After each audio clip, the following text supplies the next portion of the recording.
La exitosa cocinera que terminó en el horno, esa es la historia de hoy. Esa es la historia de hoy, sí. Vamos a ¿A viajar dónde primero vamos a ir? y vamos a ir a Savannah, Georgia, en el sur de los Estados Unidos. Un lindo lugar lo llevo hoy también, para variar. Generalmente. Allí, el 19 de enero de 1947, nace nuestro personaje de hoy. Una tal Paula Ann Hirst Dean, que se haría muy popular simplemente como Paula Dean. En sus propias palabras, tuvo una infancia deliciosa. Esto sería premonitorio, pero pronto la vida le mostraría su lado amargo. A los 19 años muere su padre y cuando tiene 23 pierde a su madre. Empieza a sufrir, años después, agorafobia. Después de 20 años de padecer agorafobia, es abandonada por su marido y queda sin un peso, sin un dólar, podemos decir, Sí. y con 2 hijos para mantener. Así estaba y en medio de su enfermedad no podía hacer muchas cosas, tampoco pagarse una terapia psicológica, ni ese tipo de cosas, así que empezó a cocinar, a hacer lo que le había enseñado su abuela sureña. Empezó a cocinar y con solo $200 montó un negocio. Muy simple el negocio, Gaby. Ella hacía sándwich y sus hijos los vendían a trabajadores del lugar. Ella había aprendido con su abuela las típicas comidas del sur de los Estados Unidos. Pollo frito, pasteles de durazno frito, sopa de tortuga. Así que dijo, vamos a pasar a otra cosa. Cuando pudo, dejó los sándwiches, que le había ido bien, y puso un pequeño local, un restaurante. Le fue tan bien con ese restaurante que en 2 años tuvo que mudarse a otro más grande. Y en poco tiempo, celebridades y turistas hacían cola para comer el ya mundialmente famoso pollo frito de Paula Deen. No contenta con eso, como emprendedora que se había vuelto luego de su gran enfermedad y su confinamiento en su casa, dijo, nadie me quiere publicar un libro, me lo autopublico, Pablo. Se lo autopublicó un día. Edición de autor. Para Claro. guarecerse de una tormenta, entra en su local una editora.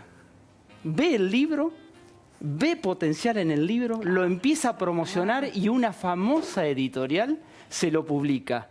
Ese libro se transforma en bestseller.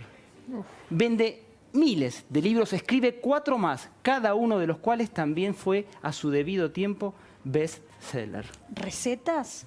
Todo recetas y parte de su vida. Apa.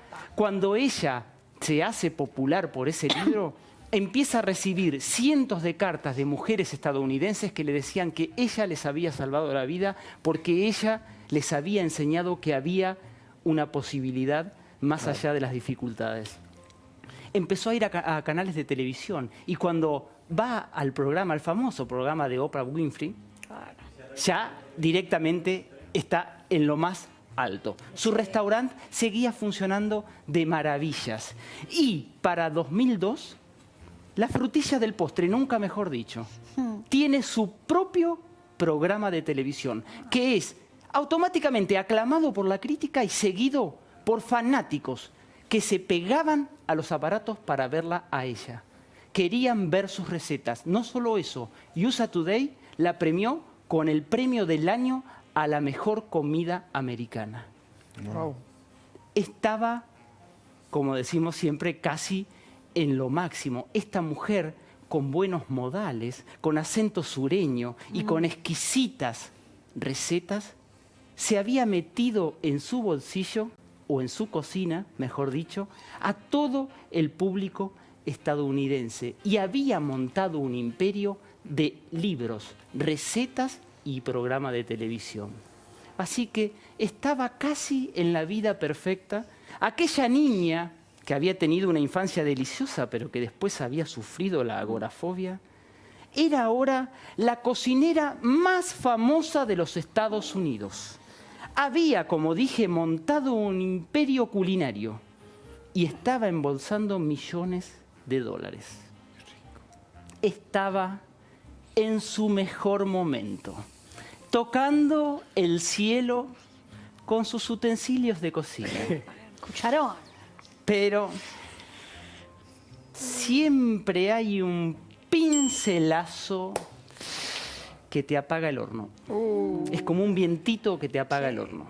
Se te desinfla el soufflé. En 2012, Lisa Jackson, una ex gerenta blanca de uno de los locales de ella que regenteaba a su hermano Bubba, la denuncia, le plantea una demanda por tratos racistas, discriminatorios y abuso sexual. Decía que había comentarios racistas que hacían diferencia con los negros y los blancos, que los negros tenían que entrar por determinadas puertas y usar determinados baños, y que la exigencia era mucho mayor para un empleado negro que para un empleado blanco. Ella, como propietaria, también estaba demandada, pero salió a defenderse. ¿Y saben qué? La embarró. En un video que quedó grabado para la posteridad, ella confiesa que había expresado su gran deseo de que el casamiento de su hermano fuera un gran casamiento sureño, a la antigua, con negros que servían a los blancos como en tiempo de los esclavos.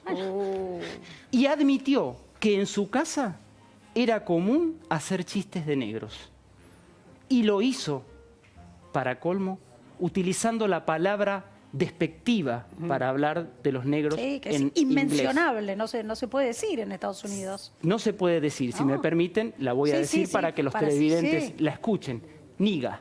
Sí, Es la palabra ofensiva totalmente. sí, prohibida casi. O sea, que se enterró más en su propio budín, podemos decir, o en su sopa de tortuga. La demanda no prosperó, pero todos le quitaron el apoyo a Paula Deen. En principio todas las marcas, Se le ¿no? retiraron los anunciantes.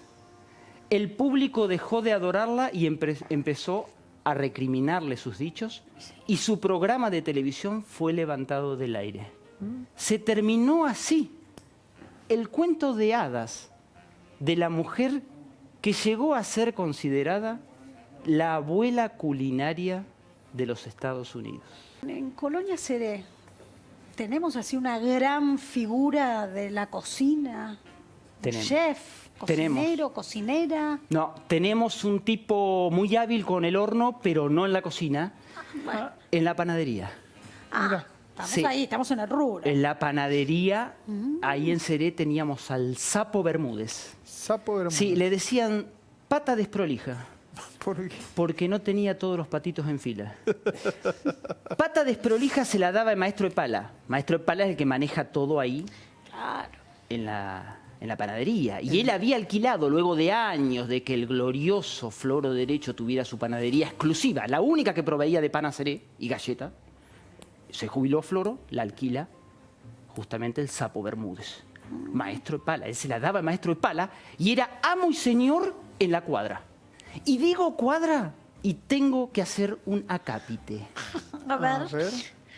Cuadra, amigos, es donde se hornea el pan. Es el lugar, el ambiente donde se hace el pan. Ahora, ustedes vieron que en la posmodernidad se utilizó mucho el término no lugar para aeropuertos, shoppings, lugares de espera. Bueno, antes de que existiera ese término, ya la cuadra de Seré era un no lugar. Subterráneo, 50 grados de calor, Exacto. salpicaduras de harina por todos lados, paredes tiznadas, elementos irreconocibles, delantales nunca blancos, que habían sido blancos en alguna época y ahora ya no lo eran, colgados, y dominando todo en el fondo, el horno. Como un demonio ardiente que multiplicaba los panes en Seré. Si Dante Alighieri hubiera pisado la cuadra de Seré, yo creo que su infierno no hubiera sido igual al que quedó en la Divina Comedia plasmado. Porque ese era el infierno. Y ahí, como el tipejo había estado una temporada con Chavado en la gran panadería El Miñón, en Trenquelauquen, se la daba que él había aprendido. Entonces él iba a ir revolucionar, ya no era solo pan y galleta como hacía Floro. Él iba a su portfolio, le iba a agregar medialunas, tortitas negras, vigilantes. Claro, él iba a agregar cosas porque él era más, no podía quedarse en lo único. Él ahí manipulaba todo. Ahora tenía 2 adláteres. Había contratado al Taba y al Zona. Era lo mismo que decir que estaba el petizo orejudo ahí y mate cocido.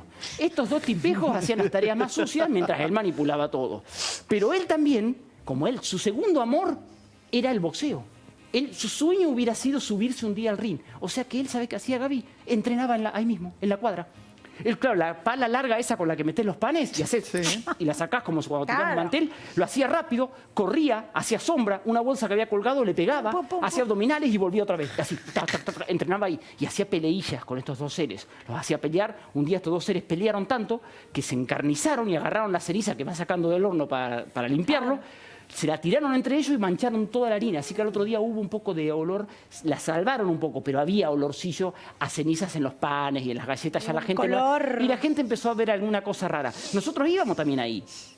Íbamos con Godzilla, Tapita, Chiculi, porque éramos medio amigotes del hermano del sapo. Entonces nosotros después del boliche, a la madrugada nos íbamos ahí, porque eso se trabaja, en ese infierno se trabaja a esas horas. Vos tempranito tenés que tener el pan caliente, acá lo sabe el panadero, justamente. Bueno, entonces estábamos ahí, íbamos nosotros, y cada tanto nos dejaban pegar las últimas pinceladas, las medialunas, sí, nos dejaban meter la pala. Pero un día nos entusiasmamos, porque el tipejo también dentro del portfolio había agregado que también él asaba en el horno lechones. Y cualquier animalejo susceptible de ser morfado. Él ahí te lo asaba y te cobraba. Entonces ese día dice, che, está el lechón, cuídenmelo ustedes, muchachos. Y estábamos nosotros jugando al truco, chupando, y se nos carbonizó el lechón. Tuvimos que salir, Godzilla dice, che, ahí hay uno que le debe a mi viejo algo, vamos a ir a encararlo, que nos dé un lechón nuevo. Porque teníamos que, no podíamos estar sin el lechón. Claro, no, de ninguna manera. Claro. Así que estábamos ahí y empezamos a hacerlo de nuevo. Y bueno, y este tipejo empezó a ver que las cosas ya no funcionaban tanto. Así como en el infierno, como en el 9º quinto del infierno, que era eso, ahí abajo, unos escalones subterráneos por debajo de la real panadería, ya no estaban funcionando las cosas tampoco estaban cerrando en la superficie. La venta ya no era lo mismo. La caja. No le estaban dando los números. Entonces el sapo dice, no, tengo que achicar por algún lado costos. Porque una cosa era hacer galleta como hacía el sabio Floro Derecho. Vamos a, como se dice, al pan. Vamos solo pan y galleta y con eso yo la hago. No, él quiso agregar cosas, ya no le estaban dando los números, entonces quiso empezar a achicar un poquito los costos. ¿Y en qué pensó? Un gran insumo para el panadero, la leña. La leña le llevaba un montón de plata. Dice, yo acá voy a cambiar el proveedor. Voy a cambiar el proveedor y voy a achicar gastos ahí. Claro, pero el proveedor de leña en Seré, exclusivo, eterno, de Floro Derecho, era el viejo Baloco, que vivía atrás de la vía, era loco como una cabra, propiamente dicho, y estaba esperándolo. Cuando este tipo fue, lo habló, tomó unos mates, lo salamerió, dio vuelta hasta que le dijo, mire, no, la verdad es que voy a cambiar de proveedor, No dijo nada el viejo, lo acompañó a la puerta tranquilo. El sobrino que estaba ahí no podía creer. Dice, pero ¿y este viejo que es re loco? ¿Con qué tranquilidad se lo tomó? El viejo llegó, se sentó, miró para allá que había una carabina y dice, pucha, le hubiera rajado un tiro a este. Quedó para la historia. Tranquilo el viejo, claro, le cayó la ficha después que él lo podría haber matado. De tantas cosas. Pero él se le escapó. Si tenía que pegar un tiro, era a otras personas. Porque hacía un tiempo que le estaban robando leña. Y ya estaba loco, más loco de lo que era, porque no los podía agarrar. Y no los podía agarrar hasta que dijo, yo a esto los voy a embromar. Un día empezó a meter cartuchos entre las leñas. No. Porque entonces el que robara, el día que la empezara a usar, iba a explotar, reventar todo. Entonces yo voy a meter cartuchos y me voy a dar cuenta quién es. Claro. Y justo agarró que Sapo, como andaba buscando nuevos proveedores, compró baratita la leña que le vendían los ladrones. Porque los ladrones se la vendían a mitad de precio si la tenían gratis. Entonces se compró toda esa leña, la compró Sapo. La compró y el primer día estaba ancho porque ya había hecho los números, le daba todo. Ahora era espectacular. Ahora iba a poder estar con una que él estaba enamorado, porque él estaba enamorado de una que justo le gustaban las tortitas negras. Y cuando nosotros íbamos, él agarraba, apartaba, todos los días compraba tortitas negras esas. Y él iba, apartaba, les daba un besito y decía, estas son para mi amor, de a una así. Tac. Así que ya estaba soñando eso, él que iba a estar con su amor, metió la leña y se puso tranquilo a esperar. Eso se transformó en Kosovo. empezó a explotar todo. Explotó, era una fogarata tremenda, saltó la puerta del horno, él se tiró abajo de la mesa, era ágil, las paredes empezaron a rajar, el horno se rajó. ¿Ustedes saben lo que es eso, que se raje el horno? Así que Volaban los perdió ladrillos, todo. Por meses era la única proveeduría de pan de Seré, así que por meses Seré no tuvo pan. Había que ir a buscar a Tejedor o a América, porque el horno no había gente que lo arreglara, eso es muy delicado. Sí. Él, cuando arreglaron el horno, todavía estaba asustado. Cerró la panadería y se dejó a sí mismo sin trabajo. Pero eso no fue lo peor. ¿No? No, lo peor fue que ya no le dijeron más pata desprolija. A partir de ese día le pusieron ladrillo quemado. ¿Por qué? Porque lo arruinó el horno.